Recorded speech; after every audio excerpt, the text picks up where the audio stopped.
விஜயா மறுபடி ரோஹிணிய பார்வதி வீட்டுக்கு வர சொல்றா. அங்க சிந்தாமணியும் வந்து சேர எல்லாரும் சேர்ந்து கிரீஷ பத்தி பேச ஆரம்பிக்கிறாங்க. அந்த பூ விக்கிற மனோஜ் இருக்கானே, அவனை உன்னோட நெருங்கி பழக வைக்க பாக்குறா. அப்படி நடந்தா கிரீஷன் நிரந்தரமா நம்ம வீட்லயே தங்க வைக்கலான்னு திட்டம் போடுறா. அதனால நீயும் மனோஜும் அந்த பையனை உங்க பக்கத்திலே நெருங்க விடாதீங்க. என் பையன் நான் சொல்றது கேட்பான், நீயும் கேப்பல என்னன்னு விஜயா கேக்குறா. அதுக்கு ரோகிணி சரிங்காத்தன்னு சொல்றா. உடனே சிந்தாமணி, என்ன மாஸ்டர் நீங்க நாட்டம்ம படத்துல வர மாதிரி பேசுறீங்கன்னு நக்கலா பேசுறான். அதுவும் இல்லாம அந்த பையன் ராத்திரி எல்லாம் தூங்காம சுத்திட்டு இருக்கான்னு சொன்னீங்கல்ல, ஒருவேளை அவனோட அம்மா ஆக்சிடென்ட்ல செத்து போனதால ஆவியா சுத்துதோன்னு பயமுறுத்துறா. விஜயா என்ன சொல்றீங்கன்னு பதறா. உடனே ரோகிணி, அந்த பையனை உங்க பக்கத்திலே விடாம ரூம பூட்டிக்கோன்னு சொல்றா. அதுக்கப்புறம் நேரா மகேஸ்வரி வீட்டுக்கு கிளம்பி வர்றா. அதே மாதிரி வித்யா மீனா 2 பேரும் வந்ததும் வழக்கம் போல மனோஜ் கூட கிரீஷ நெருங்கி பழக வைக்க நீ என்ன பண்ணனு ரோஹிணிய கேள்வி கேட்க ஆரம்பிக்கிறாங்க. அதுக்கு அவ, என்னால எதுவும் பண்ண முடியல, மனோஜ் இறங்கியே வரமாட்டாங்கிறா. அது மட்டும் இல்லாம பார்வதி வீட்டுல நடந்த மீட்டிங் பத்தியும் சொல்றா. இப்போதைக்கு கிரீஷ்க்கு எதிரா ஆன்டி எதுவும் பண்ண மாட்டாங்க,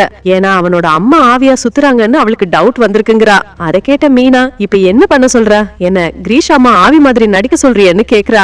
ரோகிணிக்கு அதை கேட்டதும் ஒரு ஐடியா தோணுது. உடனே தேங்க்ஸ் மீனா, எனக்கு நல்ல யோசனை சொல்லிருக்காங்கிறா. அதை கேட்டு ஷாக்கபுரம் மீனா, நான் உனக்கு என்ன ஐடியா கொடுத்தேன், உன் தப்புக்கெல்லாம் என்ன சேர்த்துக்காதன்னு கோபப்படுறா. இதனால கிரீஷோட அம்மா ஆவிய வச்சு ஒரு திட்டம் போடுறா ரோகிணி.